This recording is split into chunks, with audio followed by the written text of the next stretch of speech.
All right, so let's start with. Can you tell us a bit about what you do as a fight career? How long you've been doing it?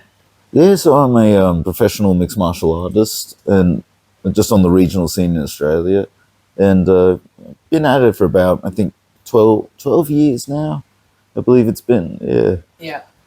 And in that 12 years, how have you done anything to do with recovery whatsoever? I've tried experimenting with all sorts of different things, from basic stuff like meditation, ice baths, and Yeah. foam rollers and all that stuff. Like, if I could afford it, I guaranteed I've tried it. Yeah.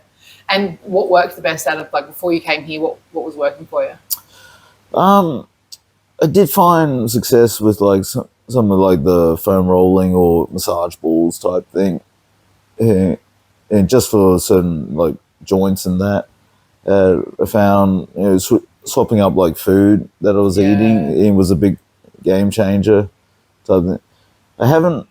The number one recovery is always sleep. Yeah. But like most people, I struggle with it.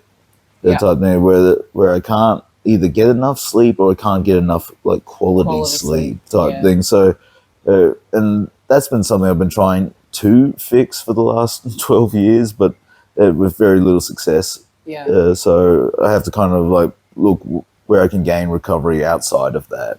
And your lifestyle's a bit chaotic, right? With work and you like train really late at night time. It's kind of hard to get quality sleep when your adrenaline and your cortisol's through the roof just before you go to bed, right? Yes, yeah. The big thing is obviously when you're wanting to go to sleep, you need to sort of like quiet down. You start to turn the lights off and stuff like that. But when I'm working up till like 11, and I've got the bright lights down on me the entire time, and it takes me a couple hours to sort of wind down from work when I get home.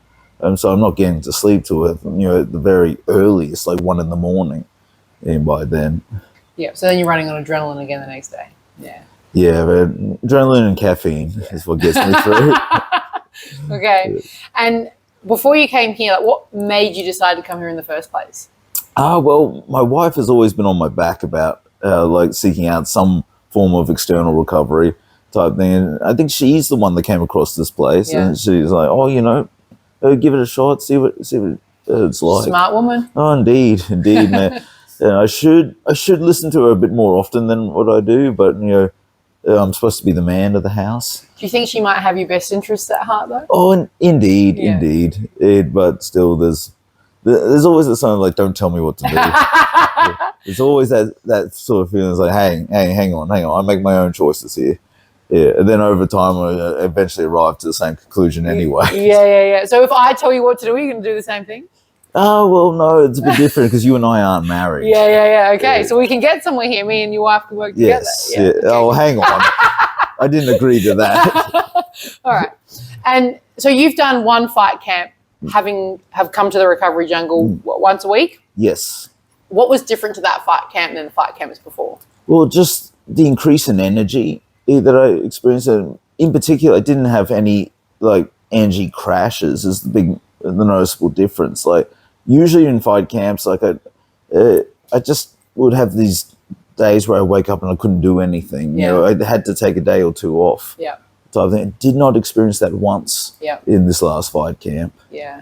And you were doing, we had you on cryotherapy every single time you came in, sauna most of the time, compression most of the time, and hyperbaric some of the time. Yes, What was your favourite one? Oh, definitely the cryo. Yeah. The cryo, I'm excited to come here and jump in that thing. Yeah. I've been doing ice baths for a little bit now, but no, the cryo is definitely I feel pumped after getting in there. So this might actually be a little bit of a thing we need to work on, because you're getting into the cryo feeling so pumped and doing so much more training. And if we could actually get you to go in there and then have one of those days off that you hate so much, you would you would actually recover even better. That does stand out as a strong possibility. Yeah. If I can time it in a way that I can do that, then take a day off. Yeah. Or at least focus on really light activities, such as going for a walk, 100% type thing, as opposed to trying to redline myself. Yeah. Especially because when I get out of the cryo, it's like, man, I can go sprint the hill, I can go spar a million rounds. it feels like I can run through walls after doing that. 100%. And like, because you got adrenaline, you got endorphins, you got dopamine, like it's all of the things that make you feel like you're invincible. Yeah. But you're also getting a nervous system reset, right? So it's the time, like if your sleep is such a big issue, if we could like magic some way for you to get in here at midnight after you finished a shift and go to sleep.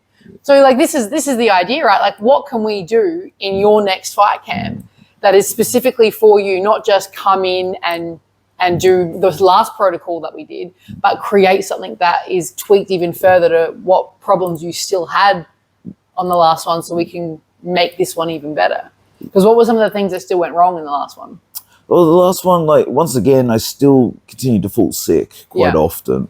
And so I didn't experience any energy crashes even while I was sick, which was actually pretty surprising. Yeah. But no, I got sick a number of times and ultimately it ended up being an ear infection that prevented me from even fighting. Yeah. So I think there's a couple of things there, right? Like there's food is like you were saying before, like what things are we putting in our body that might be suppressing our immune system? What are we not giving ourselves enough of that's not boosting our immune system? Like when are we taking away food like in such a dramatic way that our immune system gets a bit scared? And I think that even though you had like you beat the fatigue, we did that problem is solved, but you still ended up sick, which means that you were kind of beating the fatigue in this external way where you always felt really good, but you still weren't actually recovering. So if we did these things, we like got you frozen and we did the hyperbaric and we did the sauna and we did the compression and then you actually rested, your body can completely recover. Your immune system gets a chance to come back to life a little bit, and maybe that will solve both the fatigue and the immune system issue.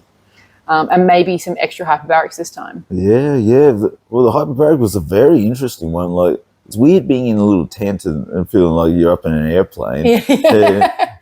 Did you sleep better after those sessions? I must admit I did. Yeah. I did after that one.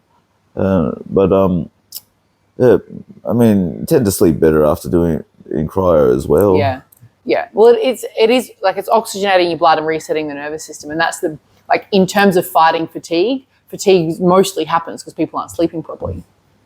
And so the fatigue goes away when you can actually get some deep rest and your nervous system, like if your nervous system's like adrenaline, and you're not sleeping properly, so you get even more of it and you're just running on it all the time and you finally reset it, your cortisol can come back down, your nervous system can calm down, that next rest is solid. Yeah. And so you wake up with real energy, not adrenaline or caffeine energy. The superficial energy. Superficial energy, right? Like I've done it when I was fighting. I used to get in there every single day, running 2 companies, doing ultra marathons. Oh, good Lord. You know, and fighting. And I was like, I feel great all the time, but it was superficial energy. And once I took it away, I crashed hard for a really long time.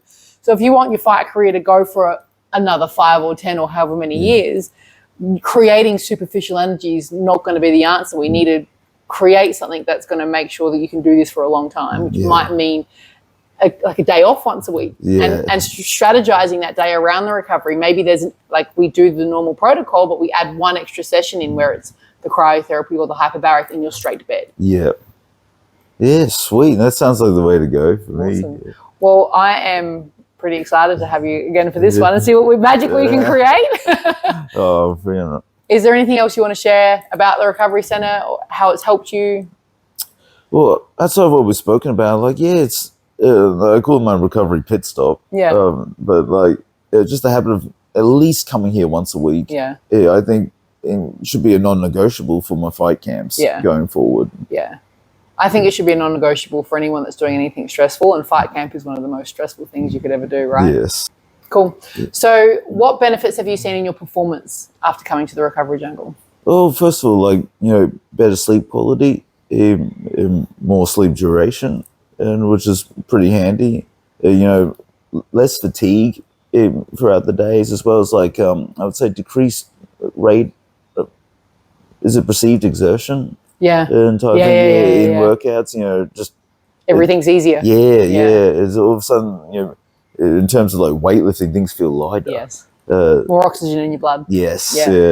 Less brain fog. At times, which is massive. And stuff like that. Perfect. Cool. So in your experience, in your words, how would you explain cryotherapy to everyone else? That's a tricky one to go. I mean, for me, it's kind of like a standing ice bath. Yeah. For a bit, but it's like I don't know. It feels very different. I mean, I heard described as being like cooled inside out, like a microwave, just earlier. But I'm like, I would agree with that. Yeah. But I don't know if that was just because it was suggested to me earlier, and I'm like, oh yeah, that is how it kind of feels. Yeah. But for me, it's just a very I gotta say, it's a very pleasant experience for me, especially it looks when pleasant for you. Yeah. Especially when I get out, I just feel like I can't stop shadowboxing after a bit. Yeah. And for the same thing, how would you explain the compression therapy? Oh, compression therapy. I like it. It's like lying down, getting a massage for your legs. Type thing, and I almost fall asleep. Well, so relaxing, hey? Yes. Yeah. Especially the because I've tried leg compression beforehand, but you guys have the hip one as well, and that to me was like that added on. I was like, this is fantastic. Yeah, because I was really struggling like with my hips and my lower back for a bit before coming here, right? Type thing, and over time, that sort of went away. There you go. And same thing in your own words. How would you explain the infrared sauna to the general people? Oh, yeah, sauna is just like, for me, just going in and getting cooked.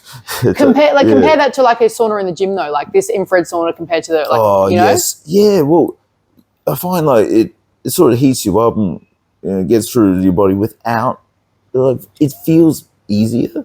Because it's dry. Yeah, as opposed to like when you're in a steam sauna or that, like you start to feel like you can't breathe in there after a bit. Yeah. And do you feel different getting out of this sauna compared to getting out of a general steam sauna? Yes, yeah. Like as soon as I get out of a steam sauna, I probably spend too long in there for one thing. But like, I immediately have to do something to cool myself down. Whereas, I get out of this one and I'm fine. Yeah. And how would you explain? Because the hyperbaric people have no idea what that is. So give us an explanation of that in simple terms. Yeah, in simple terms, I guess, like, I'm just lying down there. It's basically, imagine like an airplane taking off, that sort of sensation. The feeling, You just get that feeling to begin with, and afterwards it's like just sitting in an airplane. Yeah. But this time you're lying down on your phone. Yeah. The most comfortable airplane ride of your life. Yes. Yeah. And getting out of it, do you feel different immediately getting out of it, or just like that night or the next day? Probably that night, and maybe the next day as well. But I don't notice too much of a difference getting out instantly type thing, but I'm not too sure what I was supposed to. Yeah, some people do, some people don't, but you're sort of finding that the fatigue is less and you're sleeping better and you're just performing a little bit better for the days after. Yeah. As well as I'm kind of stoked that my body's a bit more oxygenated through that. Yeah. Just knowing. Just the suggestion of it, like, and no doubt there's like, placebo effects. Probably. Yeah. Which is an extra benefit on top of Let's take all of those that we can get. Yeah. In comparison to other recovery places you've gone to, what is the difference between that and here? Well, to be honest, the main difference would be you. Because, like, having, coming along and seeing you and telling you, like, oh, this is how I'm feeling this week type thing, you can sort of change things up accordingly. Yeah. Whereas, like, beforehand with the other recovery methods, it's completely up to me. And for that reason alone, it's just a guessing game. Yeah. I think that's one of the core things I want to change in the way the recovery is done, right, is let's not just give people, just come and use whatever you want. What else has been a game changer being in the recovery jungle compared to other recovery places? Yeah, so going along, like I was saying before, just having you constantly, like, customize things for me, like, it's especially things like what I do here, what length of time I do it for, but the timing of it as well. It's like, do we time it before a session? Do we time it after a session? And I mean, like you're saying right now, it's like, let's try and time it before a day off. Yeah. Type thing, and see if you get any additional benefit from doing it in that way. And either just pushing me towards something or experimenting with something to see what happens. So how has that helped outside of here? Outside, well, like it helps knowing that I've got someone like you who's really sort of like, you don't treat me as just a regular customer or a number type thing. It's like you're invested in my actual career and my health long term. Yeah. And with all of this, I think that's actually the most important thing to me. Like, you'll win fights, I know that, but let's make sure you live a long and healthy life. Like, that's the most important thing, right? Yeah. Yeah. So, from a mental or psychological perspective, how has coming here and being a part of the Recovery Jungle changed that side of your life? Well, for me, it's sort of like it's increased my confidence in when you don't feel as much fatigue or like, I didn't experience any energy crashes type thing. Like, it starts to build my confidence in myself and in my training and type thing, because I'm not like overly concerned about overtraining. Yeah. In that point, like, as long as I'm not trying to do extra on top of what I was already doing and type thing. How much did you do that? Oh, well, I might have only done that once or twice last time. Like, it was pretty good. It was pretty good, given my standards. Yeah. But yeah, so as long as I'm not trying to treat it like, oh, now I can do extra because of this, but rather stay within my means. Yeah. And so I find it increases my confidence in doing so, and in knowing that next week I can still show up. Whereas beforehand, I'm always second guessing myself. I'm like, how am I going to be next week? Can I push? Can I go? Can I do this extra round? And every sort of conditioning session as a fight approaches turns from like being a conditioning session into like a test. Yeah. It's like, am I good enough? Yeah. Can I still hit the same level I got last week? Because the fatigue mounts each week. So it's provided you like safety and trust in yourself. Yes. Yeah. Oh, that's pretty big. Yeah. Massively. Yeah, because with each passing week, like I said, the fatigue mounts up, and you start to feel like I'm not good enough. I'm not going to make it. Yeah, and even though like I'm still, I'm running the hill just as fast, but I feel slower, and I feel weaker when lifting the weights. I feel like I'm not doing enough in sparring type thing. Whereas when I know that I'm doing this sort of thing, I have that built into my week. Like, I no longer have those concerns. That's incredible. Like, actually incredible. The next part is... So I know that fighting, being an athlete, is so much more psychological than it is physical most of the time. So how do you feel that Recovery Jungle has helped you in your psychological aspects of fighting? Yeah, for me, it's just about that increasing confidence and knowing that I can still push my body without having to worry about redlining or overtraining type thing. It's provided that I still stay within my means. I don't think to myself, now that I'm using the Recovery Jungle, I can do even more or type thing. As long as I keep within in that cycle. Perfect. Sweet. Cool. That's good. I think that's